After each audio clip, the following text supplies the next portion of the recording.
NBA All-Star Saturday can sometimes provide the best entertainment from the weekend, with the skills competition to the three-point contest and, of course, the dunk contest. So in today's video, we're going to bring on special guest Josh Goodwin of Raptors Digest to join myself to bring you the best bets that you can make for all of those events.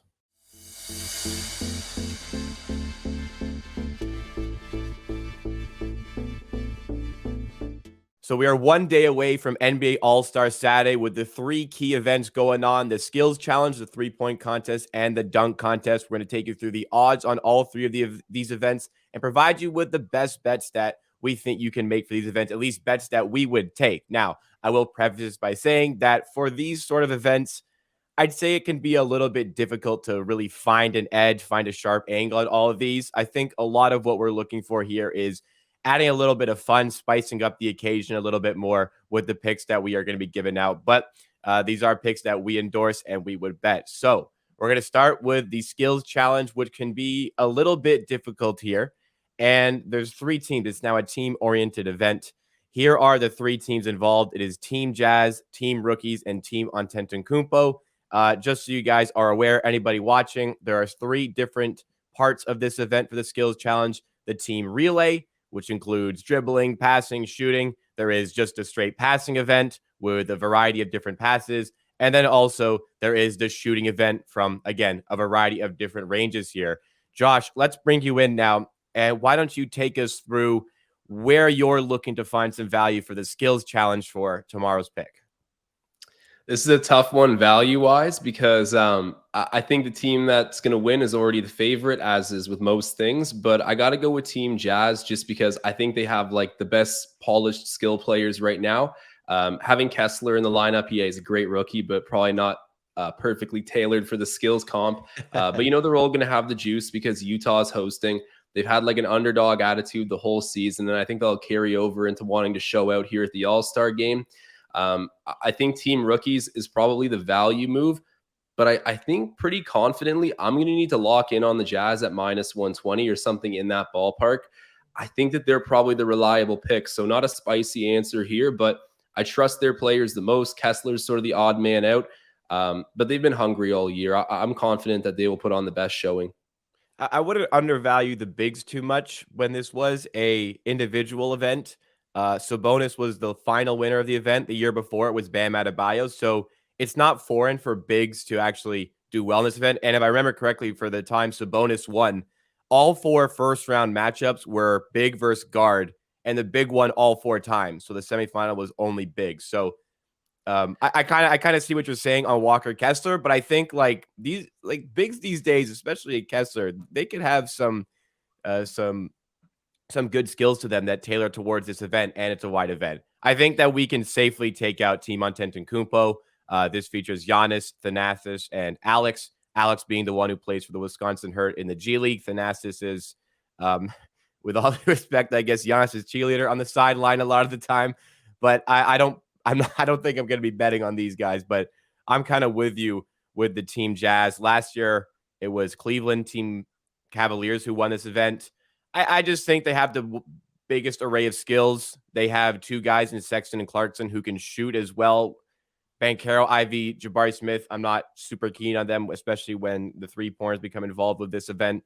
And also, I think a lot of what you have to take into account for these events, how motivated these guys are to actually win. We spoke about this on Pick and Roll yesterday. Obviously, Josh wasn't there, but Clarkson, Kessler, Sexton in front of the home crowd, I think they're going to want to win. Any additional thoughts on this event? Yeah, you know what? I agree. The bigs can do pretty well, but then again, the guys we just referenced are Bam and Sabonis, who are known to be some of the most well-rounded skill sets at the 4 to 5 spot. So I don't know if Kessler's in that kind of category yet. So he's still concerning to me. But another thing about Team Antetokounmpo, Giannis did leave the game last night against the Bulls with a hand injury. So I don't even know what his status is to compete in this event, but yeah, I'd pretty much consider them a write-off. And you're right, Thanasis is basically a cheerleader / bodyguard for his brother. Not that he needs one, but yeah, no, those are pretty much my thoughts here. I wouldn't rule out Team Rookies, but I really agree that the Jazz is the group that's going to win this competition. And listen, just because we kind of disrespected Thanasis there's certain aspects that he brings to the team that, you know what, maybe that makes Giannis a better player on the court, having his brother there. And sometimes when the energy is just super down for the Bucks, he comes in for 2 minutes, he gets 2 rebounds, maybe he makes a layup, and the crowd goes nuts. There's a role for him in the NBA. I don't know if there's a great role for him in the NBA Skills Challenge in 2023. This price was taken from Caesars, by the way. It was plus 100 yesterday. It's down to minus 120 on the Jazz. I agree with the movement here. It's more associated with the rest of the market.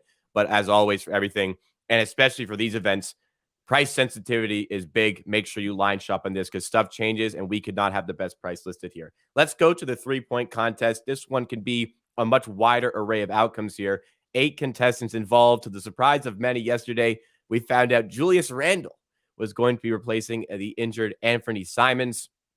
I've got 2 specific ones I like for this one, but let's throw it over to you first, Josh. Anywhere you want to take a stab on this one going into tomorrow?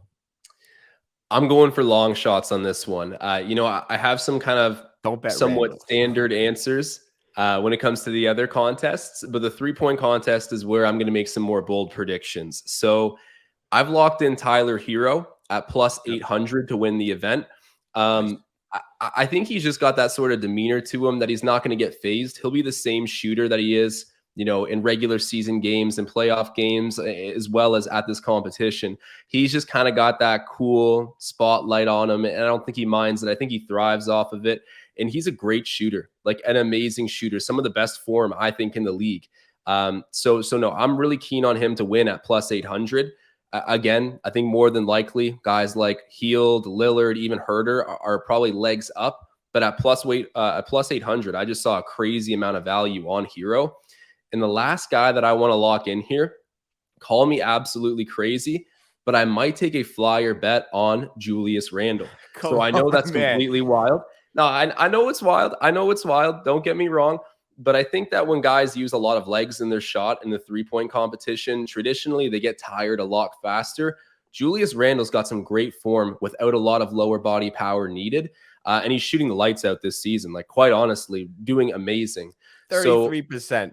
I wouldn't call that lights out, but he's an extremely streaky shooter. I'll give you that. I was going to say, coming into this contest, he's been on a tear. So I got to give him I got to give him some kudos for that. And he doesn't rely on the legs to get a lot of power off on that shot. It's a clean shot. So those would be my two flyer bets, but I'm really keen on Hero. That's the prediction I truly want to lock in here.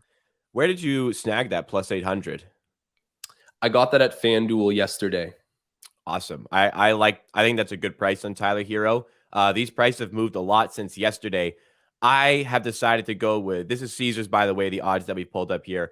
I decided yesterday to go with Lauri Markkanen at plus 700. So I'm upset that there's now a better price available here, but I think 750 also a good spot here for Lauri Markkanen. I just think he's being undervalued here as a shooter. Damian Lillard is up high. I know why, but Damian Lillard has been in this event before. He does not typically do very well in this event. Lauri Markkanen is a great shooter. I think that he's just been undervalued like all throughout his career. He's shooting the ball really well this season. He's playing in front of the home crowd, and we're going to play into that a little bit more again. And I just think that's a little bit too far off of where he should be. I think he should be down a little bit lower with the likes of Tatum and Halliburton. So I like Markkanen at that price. I went with the favorite here. I also have Buddy Hield. I got him at plus 425 yesterday. It's moved down at Caesars to 410. I believe 425 is still available at DraftKings at the time of recording here. Buddy Hield's a former 3-point contest champion. He is a top 3, arguably top 2 shooter in the NBA this season, and he's done it before at this event. So not like full units on either of these, just some flyers here to add a little bit of spice to these events. But I like Markkanen for the price. I like Hield to win the event. However, any final thoughts on this one before we go to possibly the big one, the dunk contest? How do we feel about Lillard? I mean, like plus 440 for one of the best shooters of all time. I'm not betting on it personally, but why are we passing up on this? Like neither of us have mentioned Dame Lillard, who should probably be at the top of most people's lists. Well, I just mentioned he's been in the event before and he wasn't successful here. I also value motivation. I don't know how much Damian Lillard cares about this event, but I think Buddy Hield does. And I think this is a good opportunity for marketing to show his stuff in front of the home crowd. Um, Obviously, those might be a little bit more square of handicaps here, but for Lillard, I don't like betting into him as one of the top two on that one. But are you kind of the same boat on that? Yeah, personally, I just don't know if he's meant for like high volume repetitive shots. Like he's a lot of deep bombs, a lot of step backs. Like I just don't know if it'll be his like complete element. And I agree on the motivation perspective too. So but hey, I would not question anyone who wants to dabble at plus 440 or whatever that was, because that's a pretty good price to get one of the better shooters of all time. I think, I mean, the 3-point contest, anybody can win this. Yeah. Like, to be honest, I know you bet him. I would say the only person I would not bet is Julius Randle, but you're endorsed that. You know what? Plus 950, like I said, anybody can just get hot and win this event. So a fun sweat for a big price. Let's move to the dunk contest now. Much smaller cast of players here. McClung, Kenyon Martin, Jericho Sims, KJ Martin, Jericho Sims, and Trey Murphy the third.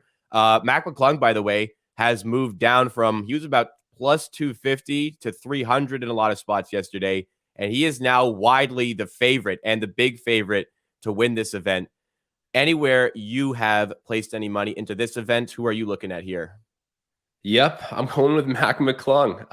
A very square response. And you're right. I think I even saw him open up at plus 375 at North Star Sportsbook. So he was up there for a moment, but he made those comments the other day when he said, I have 2 dunks down pat that have never been used before in the contest. So I think that's moved the lines considerably, and it's an underwhelming player pool, like most certainly. But no, I got to go with McClung because showmanship definitely goes a long way in this contest. He's got apparently some things in the bag. And also because of the size, he might do dunks that would score differently on like 6'8" players. But since it's McClung, I think that it's just going to have that extra like awe about it. So I got to go with him because genuinely, I think he's going to pull out the most creativity and he's going to get that sort of extra bonus points for being an undersized guy while doing it. So McClung, if you guys don't know who it is, I don't blame you. I'm going to try to put this as respectfully as possible. He's famous more so for his social media presence and what he did in high school. I believe he's currently in the G League. It's not the first time a G League player has participated. By the way, Derek Jones Jr. also participated in the G League as a G Leaguer in this event, and then later as an NBA player did win the event. But I don't want to, I don't want to sound like broken record here. Motivation is important. McClung has the most to gain out of winning this dunk contest. He's also won a dunk contest before, not at this level, not in the NBA level, but he's been in dunk contests before. Like this is what he pretty much is living for, this specific dunk contest. So I'm a bit surprised still the price has fallen to such a degree. I wish I did snap up the price when I saw it yesterday. I, however, have gone with KJ Martin to win this event. I did get him at plus 300. I don't think Trey Murphy has much of a shot here. Jericho Sims, tall, has hops. I don't think he has the agility to really pull off stuff that is going to be putting up the high numbers on the voters, on the judge panel. KJ Martin can absolutely fly, and he's athletic, and I can see him pulling out some things that McClung, as a 6'2" guy, just won't be able to replicate. And I understand McClung. I think a lot of the value on him is gone. I think it opens up for some other players here because, I guess McClung talking about these dunks, like, yes, obviously he's got some stuff planned, but I think all these guys are going to have stuff planned here. All these guys are going to have specific things that they're waiting to showcase here. I don't think any are going to be more prepared than McClung for the factors I've previously stated, but I actually did research this one quite a bit, and I do like KJ Martin's possibilities. How do you feel about that one? I think that you're right. He's going to have some stuff up his sleeve that just simply can't be done by McClung, because I've watched back some tape as well. I did some thinking on this, and McClung is going to need to win with creativity, which I think is still really doable in his case. Yeah. But the guy can hardly windmill the ball. For whatever reason, maybe it just comes with smaller hands, smaller wingspan, whatever it might be. So many of his dunks are like acrobatics finished with a 2-hand flush. Rarely is he doing like one-handed dunks that involve windmilling. And so many of the better dunks we've seen are like, yeah, full on cranking the ball back, Aaron Gordon style. And he just doesn't have the physical capacity to do that. With that said, I'm still going to take him. I think that you're right as well that Right now, the value's gone. I managed to get him at plus 200 yesterday, and I really felt like I wouldn't have gone any lower than that. So happy with my entry point on Mac, but unfortunately, unless there's some good buyback before the event, I don't think I would advise betting on him. I think you're probably with the right pick now in Kenyon Martin before the game or the event. Yeah, and again, these dunk contests, like it could be another dud. I haven't really been a fan of the dunk contest in recent memory, so maybe it's just McClung does the flashy stuff that nobody else really competes with. But what I look for in dunks, I think a lot of judges look for, and you were mentioning it, is like the ferocity at which you finish. Like I want a vicious slam. Like I want to like kind of fall back in my chair a little bit watching that go through the rim. And sure, like all these crazy things McClung can do, and like I've seen him do some ridiculous things on video. I don't know if it'll have the same sort of effect that I'm looking for in this scenario, but I give him every possibility to win this event. I mean, as I would to anybody. I mean, we've been kind of surprised in the past of what some guys can do out there. But there you have it. Those are the three plays. Well, I guess more than three plays, but those are the plays that we are going to be going with for these events. If you guys want to catch more stuff like this, I'm going to be going live on the Hammer HQ YouTube channel tomorrow to watch along the skills contest, the 3-point contest, and the dunk contest. So make sure you're subscribed to the board for more NBA betting content specifically, and the Hammer HQ for our watch along content. Thank you so much to Josh for joining us. You can catch his stuff on YouTube on the Raptors Digest YouTube channel. Highly recommend going over there. Make sure you like and subscribe on this one before you go. And there's more coming along the way. We'll see you again next time.